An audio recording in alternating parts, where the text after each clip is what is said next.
बिस्मिल्लाहिर्रहमानिर्रहीम। अस्सलाम वालेकुम नाजरीन, आप यूट्यूब चैनल देख रहे हैं। मैं इमरान खान हूँ। नाजरीन, पिछले हफ्ते सुहेल अफरीदी ने डेडलाइन दी थी कि एक हफ्ते के अंदर इमरान खान साहब की उनकी फैमिली से न सिर्फ मुलाकात करवाई जाए बल्कि उनका अपने ज़ाती मुआलिजीन की मौजूदगी में इलाज भी करवाया जाए।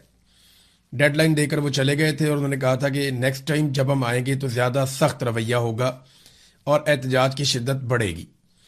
अब सुहेल अफरीदी अपनी कैबिनेट के साथ, अपने अरकान असम्बली के साथ और दीगर उनके साथ कारकुनान मौजूद थे। एक अच्छी तादाद थी, ऐसा तो नहीं है कोई लॉन्ग मार्च है या बहुत बड़ी तादाद में लोग आ रहे हैं, नहीं, लेकिन ये एक आप समझ लें कि एहतजाज करने के लिए एक अच्छी तादाद थी। तो सुहेल अफरीदी साहब उन लोगों के साथ जब पेशावर से निकले, रास्ते में उनका इस्तकबाल भी हुआ और इस वक्त सूरत हाल ये है कि पूरे काफिले को एक्सप्रेस वे पे 26 नंबर पे रोका हुआ है। ये बड़ा क्राउडी इलाका है, यहाँ पे आसपास से बहुत सारी आबादियाँ हैं और यही वो जगह है जहाँ पे 26 नवंबर को जब पाकिस्तान तहरीके इंसाफ के लोग एहतजाज करने के लिए पहुंचे तो यहाँ पे बहुत बड़ी ब्लॉकेज थी। इस ब्लॉकेज को तोड़ने के बाद डी चौक की तरफ लोग आगे बढ़े थे। तो 26 नंबर जो है वो इम्पॉर्टेंट जगह है। ये अडियाला रोड जो है उससे तो ज़्यादा इम्पॉर्टेंट है। देखिए, अगर ये अडियाला जेल के बाहर पहुंच जाते हैं तो वहाँ मोबाइल के सिग्नल भी नहीं होते, वहाँ पे खाने पीने के लिए कुछ नहीं होता, आसपास आबादियां नहीं है, वॉशरूम्स नहीं है, आराम नहीं कर सकते। लेकिन ये बड़ी मेन जगह है जहां पे सरकार ने इन्हें रोक दिया। और मैंने अपने सोर्सेज से जब पता किया कि यहां क्यों रोका तो बड़ी मजेदार कहानी है। हुआ ये कि पूरी हुकूमत ये समझ रही थी कि सुहेल अफरीदी अपने लोगों के साथ जाएगा चक्री वाली साइड पे, और बताया भी यही गया था। लेकिन ये अचानक से एक्सप्रेस वे पर मुड़ गए। उसके बाद इस्लामाबाद की पुलिस में और एजेंसियों में थरथल्ली फैल गई। उन्होंने फौरी तौर पे अपनी सिक्योरिटी फोर्सेस को रवाना किया और यहां पे ब्लॉकेज लगाना शुरू कर दिया। गाड़ियां लेकर आए, रास्ते रोके, और जैसे जैसे सुहेल अफरीदी का काफिला पहुंचा वैसे ही रास्ते रोके जा रहे थे। जब इन सारी गाड़ियों को और सुहेल अफरीदी के काफिले को रोक दिया गया तो सुहेल अफरीदी फौरी तौर पे गाड़ी से निकलकर उन्होंने पुलिस वालों से जाकर सख्त बात शुरू कर दी। पुलिस वाले रास्ता रोक रहे थे, वो कह रहे थे रास्ता खोलो। बल्कि सुहेल अफरीदी ने वहां पे कुछ जुमले बोले। उन्होंने पूछा कि क्या आप पाकिस्तान को तोड़ना चाहते हो? क्या पाकिस्तान को तोड़ना चाहते हो? मैं एक सूबे का वजीर आला हूं, मैं 4.5 करोड़ लोगों का नुमाइंदा हूं, तो क्या पाकिस्तान को तोड़ना चाहते हो? ये सवाल बार बार सुहेल अफरीदी ने पूछा, लेकिन पुलिस ने रास्ता नहीं खोला, बल्कि ब्लॉकेज बढ़ाते हुए उन्होंने रास्ता मुकम्मल तौर पर बंद कर दिया है। अब अगर यहां पर पाकिस्तान तहरीक इंसाफ धरना देकर बैठ जाती है, और अभी तक की इतला के मुताबिक उन्होंने यही कहा है, अटक से लोग आ रहे हैं, रावलपिंडी से लोग आ रहे हैं, इस्लामाबाद वालों को कहा गया कि तुम भी पहुंचो। देखिए, इसकी वजह समझिए आप। अब अडियाला जेल या अडियाला रोड यहां से 1 घंटा दूर है, वहां लोग नहीं जाते और उसको बंद करना बड़ा आसान होता है। लेकिन ये जहां पे अब रोक लिया गया है 26 नंबर पे, यहां से पूरा इस्लामाबाद मुतासिर होता है। यहां पे सारा पाकिस्तान का मीडिया पहुंच सकता है और मीडिया यहां पे ऑलरेडी मौजूद होता है। यहां पे आसपास बहुत बड़ी तादाद में आबादियां हैं और पाकिस्तान तहरीक इंसाफ का बड़ा जोर है। वो सारे लोग यहां पे पहुंच सकते हैं। रावलपिंडी के लोग आ सकते हैं, इस्लामाबाद के लोग आ सकते हैं, खैबर पख्तूनख्वा के लोग आ सकते हैं। तो यहां पे ये सूरत जो है वो इंटेंस होती जाएगी। जो वहां पे रिपोर्टर्स मौजूद हैं उनसे मेरी बात हुई, उन्होंने कहा जी कि अब तो जीटी रोड वाला रास्ता भी पुलिस बंद कर रही है। यानी पुलिस कोशिश कर रही है कि पीछे से मजीद लोग ना पहुंच सकें। और सुहेल अफरीदी के साथ उसके एमपीएस हैं, उनके मिनिस्टर्स हैं, जो कैबिनेट नहीं बनी है वो लोग हैं, और बहुत सारी जो पार्टी के अहदेदारान हैं या कारकुनान हैं वो भी साथ मौजूद हैं। इमरान खान साहब की बहनें भी उनके हमरा हैं। अब इन सारों को 26 नंबर पर रोका हुआ है और इन्होंने ऐलान कर दिया कि हम यहां धरना देकर बैठ जाएंगे। देखें, अब तो यहीं पे धरना देकर बैठ जाना चाहिए, क्योंकि यहां धरना देने से इस हुकूमत को, रिजीम को ज्यादा फर्क पड़ेगा as compare to Adiala road. अगर ये अडियाला जेल के पास जाते हैं, वहां अडियाला रोड के पास जाके धरना देते हैं, कोई फर्क ही नहीं पड़ता। ये वहां 1 दिन, 2 दिन, 10 दिन भी बैठे, कोई फर्क नहीं पड़ता। फर्क पड़ता है वहां पे जहां ज्यादा देर तक आप बैठ सकते हैं। तो ये 26 नंबर का मुकाम वही है। सुहेल अफरीदी ने एक स्टेटमेंट भी जारी किया। यहां खाने पीने का इंतजाम भी हो जाएगा, वॉशरूम भी है, आराम करने का कोई ज्यादा मसला नहीं है, मेन ट्रैफिक भी यहीं से गुजरती है और मेन स्ट्रीम मीडिया वो भी यहां पे आ जाता है। जबकि अडियाला में 2-4-5 यूट्यूब चैनल चलाने वाले नौजवान हैं, वो बेचारे जाके कवरेज करते हैं, उनके अलावा तो अब कोई कवरेज के लिए जाता नहीं है। हाँ, अगर कभी मीडिया को भेजा जाता है तो उन्हें सिर्फ एक मकसद के लिए भेजा जाता है कि इमरान खान की बहनों पे जाकर हमले करो और उनके मुंह से कोई कंट्रोवर्शियल जुमला निकलवाओ ताकि उसके ऊपर एक नया बयानिया घड़ के खड़ा किया जा सके। तो सुहेल अफरीदी साहब ने एक यहां पे स्टेटमेंट जारी किया अपने ट्विटर अकाउंट से। अंग्रेजी में उनका स्टेटमेंट है और जो उन्होंने कहा वो ये है कि मैं आज बतौर चीफ एग्जीक्यूटिव खैबर पख्तूनख्वा अपनी काबीना और अरकान असम्बली के हमरा पंजाब सूबे में वाक़ अडयाला जेल जा रहा था ताकि पाकिस्तान के साबिक वज़ीर आज़म जनाब इमरान खान साहब के साथ इजहार यकजहती कर सकूं। वफाकी हुकूमत ने हमें इस्लामाबाद के 26 नंबर चौक पर रोक दिया। ये सिर्फ एक चीफ एग्जीक्यूटिव की तौहीन नहीं बल्कि खैबर पख्तूनख्वा के 4 करोड़ 60 लाख अवाम की भी तौहीन है। वफाकी हुकूमत ने खैबर पख्तूनख्वा की गैस भी बंद कर दी है, जबकि पंजाब हुकूमत ने खैबर पख्तूनख्वा की जानिब गंदम की तरसील रोक दी है। ये तमाम इकदामात वफाक की रूह और आईने पाकिस्तान के मुनाफी हैं। वो कहते हैं जी हमारा सिर्फ रास्ता ही नहीं रोका, हमारी गैस भी बंद की हुई है, हमारी गंदम भी बंद की हुई है। जनाब इमरान खान साहब अडयाला जेल इंतजामिया और उनके हैंडलर्स की गफलत के बायस अपनी बिनाई का 85% खो चुके हैं। उन्हें अपने वकला, अहले खाना, हत्ता कि अपने जाती मुआलिज से मुलाकात की भी इजाजत नहीं दी जा रही। वफाकी हुकूमत अदालती अहकामात पर अमल नहीं कर रही, जबकि पंजाब हुकूमत एक सियासी कैदी के बुनियादी हकूक की खिलाफ वर्जी कर रही है। इमरान खान साहब को गैर इंसानी सलूक का निशाना बनाया जा रहा है और नवंबर 2025 से मुकम्मल तन्हाई में रखा गया है। हम पुरजोर मुतालबा करते हैं कि इमरान खान साहब के अहले खाना और जाती मुआलिज को फौरी तौर पर बगैर किसी मजीद ताखीर के उन तक रसाई दी जाए। उनकी सेहत की सूरत हाल एक संजीदा कौमी मसला है और अगर गफलत या दानिस्ता तिब्बी सहूलियात से महरूमी के बायस उन्हें कोई नुकसान पहुंचा तो इसकी बराह रास्त जिम्मेदारी वफाकी हुकूमत, पंजाब पुलिस, अडयाला जेल इंतजामिया और उनके हैंडलर्स पर आयद होगी। हम खबरदार करते हैं कि कौम सब कुछ देख रही है और तारीख उन लोगों को कभी माफ नहीं करेगी जो खामोश रहे या इस जुल्म में शरीक रहे। इंसाफ को गालिब आना है और इंसाफ जरूर गालिब आएगा। ये बात सुहेल अफरीदी साहब ने कही। अब पाकिस्तान तहरीक इंसाफ को करना क्या चाहिए? मेरी नजर में अगर हिकमत अमली बनाई जाए तो पाकिस्तान तहरीक इंसाफ को यहीं बैठ जाना चाहिए। अब अगर रास्ता खुले भी तो तहरीक इंसाफ इस एहतजाज में कि आपने हमें यहां पे रोका, हम अब यहीं बैठे हैं, वो यहीं बैठ जाए और यहीं पे एहतजाज करे और एहतजाज को बड़ा करे। यानी इस्लामाबाद और रावलपिंडी से लोगों को बुलाया जाए, खैबर पख्तूनख्वा से मजीद लोगों को कहा जाए कि जी हमारी तौहीन हुई है, यहीं पे बैठो जब तक इमरान खान से मुलाकात नहीं करवाते। जो प्रेशर जहां बैठकर डाला जा सकता है वो प्रेशर कभी भी अडयाला रोड के ऊपर या अडयाला जेल के नजदीक बैठकर नहीं डाला जा सका और नहीं डाल भी नहीं सकते। वहां पे कोई मुतासर ही नहीं होता, वहां से तो वही गुजरता है जिसने आगे किसी गांव में जाना होता है। ये मेन रोड है, यहां पे पूरी दुनिया देखेगी और पूरी दुनिया में ये मामला रिपोर्ट भी होगा। इमरान खान साहब की बहन अलीमा खानम ने भी वहां खड़े होकर बात की है। साइफर इनके गले की हड्डी बन गया है। यानी इस वक्त हुकूमत साइफर से इतनी परेशान है कि मीडिया को यह कहा जा रहा है कि इस बारे में कोई बात ना करे कि पाकिस्तान में रजीम तब्दील किया गया साइफर आने के बाद। यानी अमरीकी मुदाखलत, अमरीकी साजिश या पाकिस्तान की मिलिट्री एस्टेब्लिशमेंट की खारिश, इसके बारे में कोई बात ना करे। यानी जनरल बाजवा को जो एक एक्सटेंशन की खारिश हुई थी, ये खारिश हमेशा से मौजूद है। अभी जो मौजूदा आर्मी चीफ है इसने भी एक्सटेंशन ली हुई है, इन्होंने इस्तिस्ना भी लिया हुआ है, खाली एक्सटेंशन नहीं है बल्कि एक और ओहदा फील्ड मार्शल का, और उसके बाद इस्तिस्ना भी ले लिया है कि अगर मैंने जिंदगी में कोई जराइम किए हैं, कोई गुनाह किए हैं, पाकिस्तानियों के साथ जुल्म और ज्यादती की है, तो उसका कोई मेरे से हिसाब ना ले सके, मेरे पास ताहयात इस्तिस्ना है।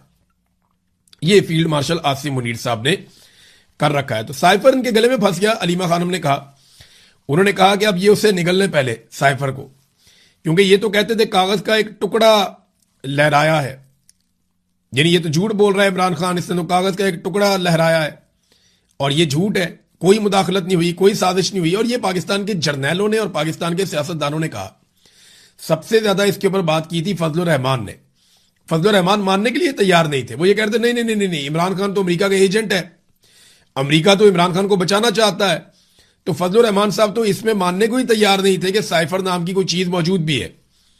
बहरहाल आज इमरान खान की उब्बल वतनी और कौम के सामने खड़ा होना सबके सामने आ चुका है, ये इमरान खान की बहन कह रही है।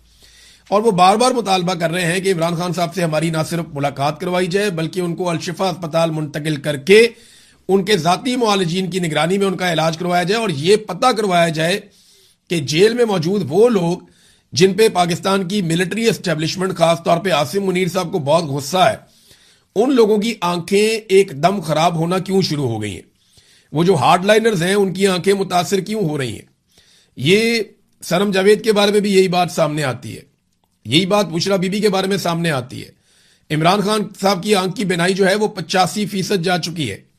एक सेहतमंद आदमी जो वर्जिश करता है, जिसके ब्लड के टेस्ट हमेशा बेहतर आते हैं, उसके ब्लड में क्लॉटिंग हो गई, उसे ऐसा क्या खिलाया गया या उसे ऐसा क्या दिया गया खाने में जिसके बाद उसके ब्लड के अंदर क्लॉटिंग शुरू हो गई है। अब इस सवाल का जवाब जो है वो तभी मिलेगा जब इमरान खान साहब के जाती मुआलिजीन इस इलाज के सिलसिले के अंदर शामिल होंगे। बहरहाल नादरीन, ये कोई मेन जुलूस नहीं है, लेकिन यह है कि अच्छी तादाद में लोग, सैकड़ों की तादाद में वो पहुंचे हैं सुहेल अफरीदी के साथ, और ये तादाद बढ़ सकती है क्योंकि अभी थोड़ी देर पहले आगा शेख सरवर रिपोर्ट कर रहे थे कि रावलपिंडी से लोग शामिल होना शुरू हो गए हैं आकर, और वो इस एहतजाज का हिस्सा बन रहे हैं। जो लोग अडियाला तक नहीं जाते थे वो यहां पे जरूर एहतजाज के अंदर शामिल होकर उसका हिस्सा बन रहे हैं। एक्सप्रेस वे पर नफरी खड़ी की गई है पुलिस की जानिब से और उनकी जानिब से भी बंदोबस्त बढ़ाया जा रहा है। अब नादरीन, आसिम मुनीर साहब का एक स्टेटमेंट है और ये कई जगहों पे छपा, मैं बीबीसी से आपको ये स्टेटमेंट बता देता हूं पढ़ के। फील्ड मार्शल आसिम मुनीर ने अपने स्टेटमेंट में एक मरतबा फिर लगभग सोशल मीडिया को ही टारगेट किया है। उन्होंने कहा जी, पाकिस्तान की तरक्की को मनफी प्रोपेगेंडे के जरिए सबोताज करने की कोशिशें नाकाम होंगी। पाकिस्तान की मुसल्लह अफवाज दहशतगर्दी के खात्मे के लिए पुरअज़म है। मनफी प्रोपेगेंडे के जरिए पाकिस्तान की तरक्की को सबोताज करने की कोशिश करने वाली दुश्मन कुव्वतें नाकाम होंगी। और ISPR ने जो स्टेटमेंट जारी किया, उन्होंने बताया जी कि कोयटा गए हुए थे फील्ड मार्शल और स्टाफ कॉलेज का उन्होंने वहां पे दौरा किया और अफसरान से और फौजी एहलकारों से मुलाकात की, सिक्योरिटी सूरत हाल पे बातचीत की और दहशतगर्दी के खात्मे के लिए उन्होंने कहा जी पुरअज़म है। पाकिस्तान की तरक्की को प्रोपेगेंडा, जाली खबरों या बैरूनी सरपरस्ती में होने वाली सरगर्मियों के जरिए रोका नहीं जा सकता। पाकिस्तान की पेशरफ्त को नुकसान पहुंचाने की कोशिश करने वाली कुव्वतें रियासत के इस्तेहकाम और अवाम के इत्तेहाद के सामने नाकाम होंगी। देखिए जी, अवाम ने तो इत्तेहाद किया था फील्ड मार्शल साहब, उन्होंने तो वोट डाला था इमरान खान साहब को अलग अलग इंतखाबी निशानों के ऊपर, और पाकिस्तान तहरीक इंसाफ को इक़्तिदार दिया था 180 से ज़ायद सीटों के साथ। लेकिन आपने पाकिस्तान की अवाम के वोटों को शिकस्त दी बंदूक के नोक पे, और अवाम के वोट छीन कर आपने उनको दे दिया जिन्होंने फॉर्म 47 दिया ना आपने, और उनको दिया जिन्हें अवाम ने मुस्तरद किया था, जिन्होंने पहले भी पाकिस्तान को लूटा था, जो आज भी पाकिस्तान को लूट रहे हैं, जो पाकिस्तान की तबाही और बर्बादी की दास्तान गुज़िश्ता कई दहाइयों से लिख रहे हैं और अब तक लिखते चले जा रहे हैं। अच्छा, फील्ड मार्शल कहते हैं जी पाकिस्तान की तरक्की, पाकिस्तान ये करेगा, वो पाकिस्तान वहां बढ़ जाएगा। मामला ये है कि जब फील्ड मार्शल आए थे तो आते ही इन्होंने स्टेटमेंट दिया था। आज उस स्टेटमेंट को 3 साल हो गए, इन्होंने कहा था 1 साल में मईशत खड़ी कर देंगे, ये करेंगे वो करेंगे, मईशत का बेड़ा ही गर्क हो गया। फील्ड मार्शल आसिम मुनीर ने जिस काम के अंदर हाथ डाला ना, उसमें पाकिस्तान की बर्बादी हो गई। मोहसिन नकवी को और इनको पता नहीं बदवा है किसी बात की, सरमायाकारी में हाथ डाला, पाकिस्तान की सरमायाकारी बर्बाद हो गई। मईशत के अंदर हाथ डाला, पाकिस्तान की मईशत बर्बाद हो गई। दहशतगर्दी के मामले में है, पाकिस्तान की दहशतगर्दी का मामला कहां से कहां चला गया, दहशतगर्दी कई गुना बढ़ गई। ज़राअत के अंदर हाथ डाला, पाकिस्तान की ज़राअत की हालत आपके सामने है। एनर्जी के अंदर हाथ डाला, पाकिस्तान की एनर्जी की हालत आपके सामने है। तजारत के अंदर हाथ डाला, पाकिस्तान की तजारत आपके सामने है। इंपोर्ट एक्सपोर्ट की बात की, वो उसकी सूरत हाल आपके सामने है। खसारा पाकिस्तान का आपके सामने, हर चीज इंसानी हकूक में हाथ डाला, तबाहियां फेर के रख दी। क्रिकेट के अंदर हाथ डाला, क्रिकेट का बेड़ा ही गर्क करके रख दिया। खेलों में हाथ, जिस चीज के अंदर इन्होंने हाथ डाला वहां पे बदतरीन फेलियर पाकिस्तान को मिला। सिर्फ एक ड्यूटी इनकी लड़ने की है, और वो भी अगर इनको अकेले को करना होता तो वो भी बेड़ा गर्क कर देते ये। वो तो शुक्र है पाकिस्तान के पास एयरफोर्स है, एक तगड़ी फौज है, वरना मोहसिन नकवी और आसिम मुनीर साहब के पास होती तो ये अकेले अगर इनके ऊपर छोड़ दें आप, तो पता नहीं ये क्या करेंगे पाकिस्तान के साथ, क्योंकि इन्होंने जिस चीज में हाथ डाला उस चीज का इन्होंने सत्यानाश किया। और देखिए ना, मैं आपको ये बताता हूं, अभी इनका ये स्टेटमेंट आपने सुना जो बीबीसी के ऊपर से पढ़ के मैंने आपको बताया। अब जरा आप एक और हकीकत देखिए कि पाकिस्तान में गैर मुल्की सरमायाकारी में कमी के तमाम रिकॉर्ड टूटते जा रहे हैं। ये आसिम मुनीर साहब ने इसकी जिम्मेदारी ली थी कि बहुत सारी सरमायाकारी में पाकिस्तान में लेकर आ रहा हूं। SIFC भी इन्होंने अपनी मर्जी से बनाया था। गैर मुल्की सरमायाकारी पाकिस्तान से तेजी से निकलती चली जा रही है। स्टेट बैंक ऑफ पाकिस्तान की जानिब से जारी करदा ताजा तरीन अदादोशुमार के मुताबिक मौजूदा माली साल के पहले 10 महीने में जुलाई 2025 से लेकर अप्रैल 2026 के अरसे के दौरान कुल गैर मुल्की सरमायाकारी सिर्फ 31.7 मिलियन डॉलर रही है। ये कोई छोटा मोटा एक बिजनेसमैन कर सकता है। ये छोटा मोटा एक बिजनेसमैन कोई भी हो ना, यूएई के अंदर बैठा है, दुबई में, सऊदी अरब में, कहीं पे भी, छोटा मोटा इतनी सरमायाकारी तो वो ले आता है। तो इतनी सरमायाकारी भी इनके पास नहीं आई। टोटल सरमायाकारी जो पूरे माली साल के अंदर पहले 10 महीनों में पाकिस्तान में आई वो 3 करोड़ डॉलर के करीब है। 3 करोड़ डॉलर। बातें इन्होंने की थी 100 अरब डॉलर लेकर आएंगे, 1000 अरब डॉलर लेकर आएंगे, 200 अरब डॉलर लेकर आएंगे, 50 अरब डॉलर यहां से आएगा, 15 अरब डॉलर वहां से आएगा, 25 अरब डॉलर वहां से आएगा। कहानियां सुना सुना इन्होंने कौम को बेवकूफ बनाया। और टोटल जो इन्वेस्टमेंट है या सरमायाकारी है वो 3 करोड़ डॉलर है। अंदाजा कीजिए आप, इनके दावे कहां गए, इनके वादे कहां गए। आज फील्ड मार्शल की बात पे लोग यकीन क्यों करें? जिन ऑफिसर्स के साथ वो बैठ के बात कर रहे हैं कि प्रोपेगेंडा है, जाली खबरें हैं, नाकाम होंगी, वो क्यों यकीन करें? जब हमने बताया कि मईशत नहीं चलेगी, आप कुछ भी नहीं कर पाएंगे, आप उल्टे लटक जाए, आपसे होगा ही नहीं। जब तक पाकिस्तान में सियासी इस्तेहकाम नहीं आएगा, आप जो मर्जी कर लें, जो मर्जी कर लें, आपसे मईशत नहीं चलेगी। ये हालात बेहतर नहीं होंगे। कोई खबर जाली नहीं है, कोई प्रोपेगेंडा नहीं है। सीधी सीधी बात है कि मार्शल लॉ के साथ मईशत नहीं चल सकती। आपने मुल्क के अंदर एक हाइब्रिड निजाम बनाया हुआ है जो मार्शल लॉ प्लस है। और इतनी संगीन खिलाफ वर्जियां जो इंसानी हकूक की हो रही हैं, जो अदलिया का, पार्लियामान का, मीडिया का, शख्सी आजादियों का, आजादी इजहार राय का जो आपने हाल कर दिया है, इसके साथ कोई मईशत नहीं चलती। नाज़रीन, अब तो बिजली के बिल के अंदर भी जो गरीब आदमी का बिल था वो अजीबो गरीब किस्म के बिल आ रहे हैं। पहले एक बिल आपको और मैं दिखा देता हूं। ये बिल देखें आप, 2 यूनिट इस्तेमाल हुए हैं और इसमें जो बिल है वो 3000 रुपये है और फी यूनिट 1500 रुपये का पड़ गया। आप अंदाजा करें, 2 यूनिट इस्तेमाल हुए हैं सिर्फ। ये चेक कर लें आप, आपको ऐसे ऐसे अजीबो गरीब किस्म के आपको चार्जेस पड़ते हैं। कोई फिक्स चार्जेस हैं, कोई कॉस्ट ऑफ इलेक्ट्रिसिटी तो 69 रुपये है, फिर इसके अंदर जीएसटी है, फिर इसके अंदर एक और चार्ज है, ये करंट बिल है, एफसी सरचार्ज है, और पता नहीं कौन कौन से इन्होंने डाले हुए हैं। बिल पढ़ के ही बंदा परेशान हो जाता है कि किस किस किस्म के इन्होंने चार्जेस पाकिस्तानियों के ऊपर लगाए हुए हैं। और अब बिल के साथ इन्होंने इस मरतबा एक QR कोड भी भेज दिया। वो कहते हैं जी इसको स्कैन करें, उसके बाद जो इन्फॉर्मेशन आपसे मांगी जाएगी वो इन्फॉर्मेशन आप प्रोवाइड करें, वरना अगले महीने से जो गरीब आदमी है उसके पास जो बची कुची सब्सिडी है वो भी खत्म हो जाएगी। तो मेरी सारे पाकिस्तानियों से गुजारिश है जो बहुत कम बिजली इस्तेमाल करते हैं, 100 यूनिट या 200 यूनिट के अंदर अंदर जो बिजली इस्तेमाल करते हैं, वो अपने बिल के ऊपर जो QR कोड है उसको स्कैन कर लें और जो इन्फॉर्मेशन सरकार उनसे मांगती है वो इन्फॉर्मेशन दे दें। वरना जो मामूली सी, बहुत थोड़ी सी सब्सिडी भी आपको मिल रही है, वो सब्सिडी भी ये सरकार आपसे छीन लेगी, क्योंकि इन्होंने IMF से वादा किया हुआ है। और इनका अंदाजा ये है कि क्योंकि गरीब आदमी की ये कैपेसिटी नहीं होती, बेचारा स्मार्टफोन किधर से लाए, ये QR कोड स्कैन करने का तो पाकिस्तान में आधे से ज्यादा लोगों को पता ही नहीं है। और गरीब इंसान को तो बिल्कुल ही पता नहीं है, उसके बाद तो स्मार्टफोन भी नहीं होता, तो वो किस तरीके से ये करेगा मेरी समझ से बाहर है। लेकिन आप सब मदद करें एक दूसरे की। जो बहुत कम बिल जिनको आता है वो QR कोड किसी तरह स्कैन करें और जो थोड़ी बहुत सब्सिडी है उसको बचाने की कोशिश करें। हुकूमत ये इसीलिए कर रही है कि एक और बहुत बड़ी तादाद में लोग महरूम हो जाएं उस सब्सिडी से जो सब्सिडी हुकूमत लोगों को देती है। नादरीन, कुछ और खबरें बैनुल-अक़वामी सतह पे हैं मेरे पास, लेकिन नेक्स्ट वीलॉग में मैं आपके साथ शेयर करूंगा। अभी इस वक्त सिचुएशन वही है कि पाकिस्तान तहरीक-ए-इंसाफ है और 26 नंबर चौक है, इस्लामाबाद है, रावलपिंडी है एक तरफ, और अडियाला में बैठा हुआ इमरान खान है। और मुलाकात होती है या नहीं होती, देखिए, अगर पाकिस्तान तहरीक-ए-इंसाफ इधर ही बैठती है और ये मुतालबा करती है